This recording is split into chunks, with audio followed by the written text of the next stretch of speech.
Hello, Kottayam. Oh, this place is so dull. Come on, cheer up, cheer up. Make some noise. Okay, yeah, it gives me energy. Thank you. You know why I love Kottayam? Because my ancestors are here, from here. So I used to come here as a child. And coming here as a child and getting close to my ancestral root made me love Kottayam. My own grandfather was a captain of the British Army. He was a doctor. His name is Chakalil Iticheria Chandi. I'm from the 6th generation of that tree. So I'm so proud to be in Kottayam today speaking to you all. Coming to the lovely topic that you chose for the day, glitches and goals, I realized that I had more glitches in my life. I never had goals because I never knew anything about skydiving when I started. I just wanted to learn to fly. And then what happened is it taught me to be a fighter. It taught me how to aim to oneself, to face the impossible, that nothing is impossible. I could overcome my glitch. What are goals? Goals is just a short time, a desire you want to fulfill. So then, as I moved on, I remembered the favorite quote I had of my life was of Dr. Abdul Kalam, late Dr. Abdul Kalam to be correct. He said, dreams are something that don't let you sleep. Because you have dreamt it, you want to achieve it. And that's been for me. I wanted to fly like a bird in that sky. I wanted to float well. And it happened in 1979. So exactly 47 years ago in April at Agra when I was standing at a party.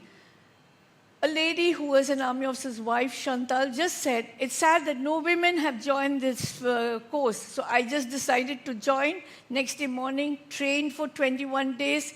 And when the little aircraft came, the Beaver came, we were taught how to sit in the Beaver and how to jump out. When it was my turn to jump out, I sat next to the door and I tried to jump out, but it felt as if my feet was pasted to the ground. I just could not jump out. This happened, and finally when I jumped, I tried to hold the strut. The first jump, this happened, my hands were so sweaty, it slipped. The second jump was the same story, and the third jump, I just didn't leave. So I had to be pushed down. And when I pushed, I got over it, my instructor, my lady, Chantal said, you're not going to jump anymore. But she gave me another chance. She said, you can try facing the tail and going out. And I got over my fear. So that is how I completed my 10 jumps and earned my A license. The moment I earned my A license, the first glitch came up in my life. Now what do? There was no skydiving happening in India. But luckily, I got invited to go as part of the demo teams. So as you see, there are some pictures up here. Some of the demos I did a jump for the FAI, that is Federation Aeronautical International. And then I met Claude, who invited me to Australia. When he invited me to Australia, I said, how do I get there? And it was Rajiv Gandhi who gave me money. I met him, and he gave me the sponsorship. And I went first to Australia, learned, and then I reached US for training. When I reached US, then I got more and more wanting to do something. Then my goals started in life. I want to I want to compete for India. I want to represent for India. So I started training as an accuracy jumper. I did three accuracy jumps. So one is in Seoul. That is my first competition in the stadium. Second was in Sweden, and third was in Thailand. Again, since there's no practice, how does one continue to get a medal? I would never get a medal. So I realized I have to get out from competing and to become a judge. So I went to Tribune, to one of the world meets in Austria, and I trained as a judge. As you see me standing in the starry, I got my license as a FAI judge. So I was able to judge in Tribune in Switzerland, in Austria, sorry. Then I judged in Chengdu, which is in China with the world competition, and then I did the World Cup in Turkey. So I've now moved from competition to being a judge. Again, after 3 years, the same problem. They said, Rachel, we cannot keep calling you because you don't have any practice in your own country. So now I have to think of the next step. And what was the next step? It was to become a delegate. So I decided to represent India as a delegate in the International Parachuting Commission. So I put up some pictures for you. That is in the commission. I'm sitting and trying to learn about what they do in the commission. That was in 91. 92, I bid for it. And I was blessed by God that I won the bid, and I was able to put India on the world map for this commission, that all the delegates came to India. There were 35 countries, and they came to Agra. There was 350 people there, foreigners, all from different countries because their wife and other partners came. One of the great achievements I did during this IPC was those people that you see there. They made a 7-star that is holding 7 people were holding hands on top of the North Pole, or on top of the Taj Mahal. So that is what I managed to get done in Agra during that IPC. So now that the IPC was done, and I've already put in nearly 21, 22 years in the sport, I decided, a friend of mine told me that he's going to do a North Pole jump. He told me just in the month of January, and we were supposed to leave in April. I hardly had any time to pick up funds for the North Pole jump.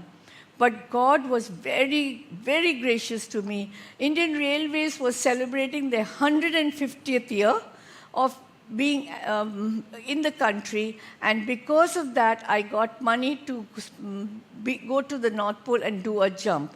So here is my North Pole pictures. That is on arrival. And after arriving, the next day, the weather got so bad. You look, what is the first picture and the second picture and the picture there. So for 5 days, we had no way to eat anything. We had no way to, they had only catered for one meal. So we had to survive on that one meal. We couldn't go anywhere because it was a blizzard. It was very difficult to get out and go to toilets. So then, but on the 6th day, we managed to do a jump. So the aircraft went to point 0. Exactly where point 0 is, we got down, put the flags, and jumped. So I jumped on point 0. So the other name of this jump is, it is called Top of the World. So I reached the top of the world, and I placed our Indian flag on top of the world. So I was very proud. It was a very proud moment for me that I had a banner saying that I work North. So you see Northern Railway written there, Indian Railways. So I made sure that I put Railways who gave me the money, and I had a tricolor parachute, which was beautiful for me.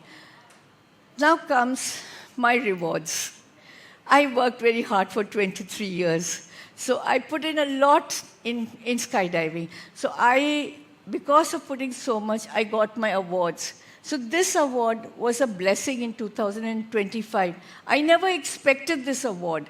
This is the first time the FAI, that is the Federation Aeronautical International, has introduced this new medal called FAI Air Sports Medal. It's given to people who have contributed a lot in aerosports, and I received it. The person who's giving it to me is the Secretary General. That is, of course, you see Dr. Abdul Kalam giving me the award. That is the Padma Shri. I'm receiving the Padma Shri from him. And he had pinned the medal onto my chest. The next award is the National Adventure Award. Today it is renamed as Norway Tensing Award, which is equivalent to the Arjuna Award. So these are they are prestigious awards, and then I've been getting other smaller awards during my lifetime. I've done a lot of other things during my lifetime. So I have put together a lot of pictures. So this picture you see on top is with the Air Force officers. I'm a civilian. It's not possible for a civilian to skydive out of an Air Force aircraft. But I got special permission from the PM's office. I got special permission to jump with them. So I managed to do 50 jumps from military aircrafts, which was very unusual. I organized a jump for the veterans from the US. They came after 9/11, and I organized this jump in India. That is, of course, you know who I'm meeting. He's the current King of England, Prince Charles then. So I was very happy to meet him. I've also met the King of Jordan and jumped with him. So I've done a lot of other experiences in my life. Coming to the, there was a sentence that was put up in the folder of the goals and glitches that was said, redefining failures. For me, I could never take no for an answer. I will not accept. I have to, for me, nothing is impossible. I will find an alternate way. I will not give in and say, I'm going to sit back. But how do I regain my success? It was never my goal to create a name. That was not my interest. When I did my first jump also, I never realized that I was the first woman who skydived. I didn't realize that I created history.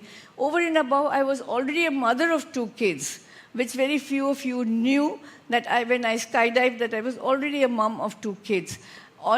Really, honestly, skydive took me out of my bad time. I was in real problem. I had personal problems, but skydiving kept me alive. Sometimes when you do something, God gives you something else to cheer you up. And He gave me skydiving when I was going through a bad patch in my life to keep me alive.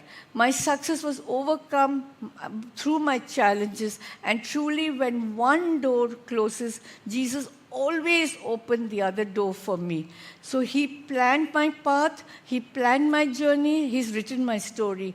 And today I'm so grateful that today I can share my story with all of you, that you girls and you boys, young men who are going to step out into this world, you will find challenges, you will go through valley time, you will go through problems, but you learn to face it. Remember me when you face a challenge.